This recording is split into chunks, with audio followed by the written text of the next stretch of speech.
cheetahs. Now we have a coalition of 3 males in here, the brothers. They came to us from the Cincinnati Zoo back in 2015 when they were 1.5 years old. We get a fantastic view of the first one right here. That is Macaulay coming right towards the train. And Kanu following right behind him. And their brother Jabari is hanging out over here. Now, cheetahs are the fastest land mammal. They can run from 0 to 65 miles per hour in just under 3 seconds. They are short distance sprinters, so they can only maintain that for about 1 mile to 1.5 miles. After that, it may take a few hours to a few days for them to fully recover. You may have noticed while looking at the cheetahs, they have that long tail and those black tear lines. That actually helps. Tear lines help with their eyesight, so that way they're not getting a glare in their eyes. And that tail will help act as a rudder, so when they're running at full speed, they're able to turn on a dime. The cheetahs are the only cats in the world with semi-retractable claws, so their claws don't retract all the way in. Now we're heading out onto our open plains savanna. Here we got a fantastic view of our Watusi and Collie cattle. We have 4 of them out here. Sir, Handsome, Curly, and Bailey. Now they're the only domesticated animals that we have here on our savanna.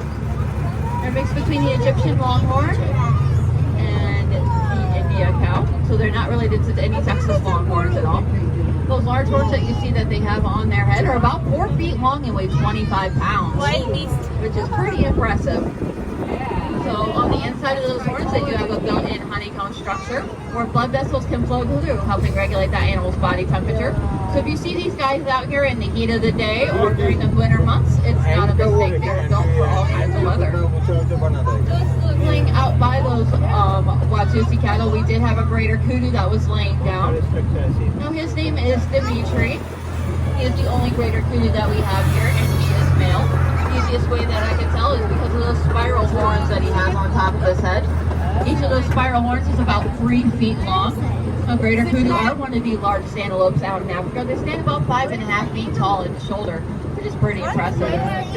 As we come around and we get back down into that area, we'll get a much closer and better view. This entire area, that section up right here, actually doesn't have any animals in it as of yet.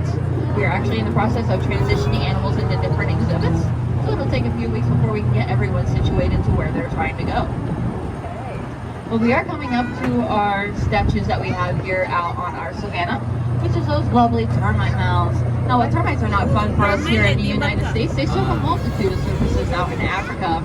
When a tree like this one falls down, termites will come in, they'll chew it up, they'll spit it out in a particular spot that they like, and they'll start that build the mound up from the ground. When the mound is complete, it can be as tall as a 2-story building. It is hollow on the inside, built in with an infrastructure of tunnels, and as hard as concrete on the outside.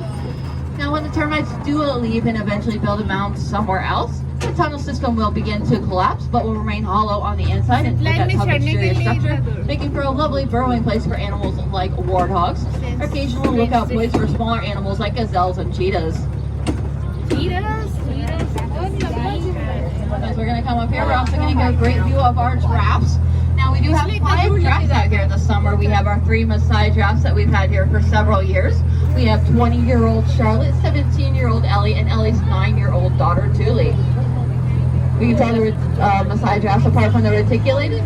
Right now it's super easy because the reticulated are still babies. But with the Maasai giraffes, you can see the much darker coloration and their spots are a little more jagged.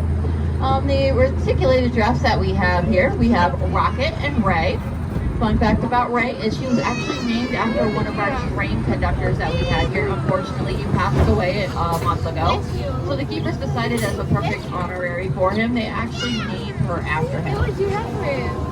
And it looks like we're going to get a fantastic view of our giraffes. We're also going to have ostriches here on the left side. 2 female ostriches. They have the lighter feathers, that's how I can tell that they're girls. World's largest bird, and they're completely flightless.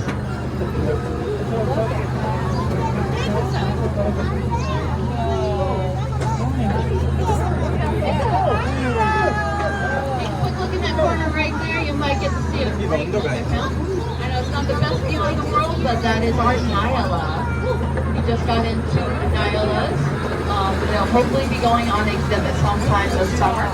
They're still getting adjusted to everything that we have here in Toledo.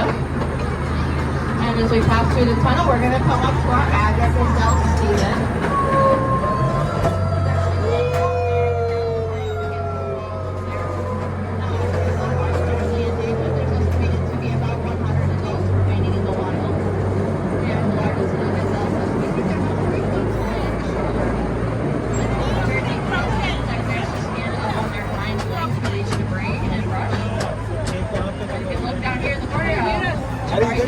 Walking away from the train.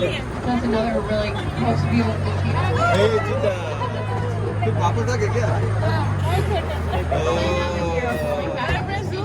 You remain seated until the train does come to a complete stop, and then we'll ask you to We have come back.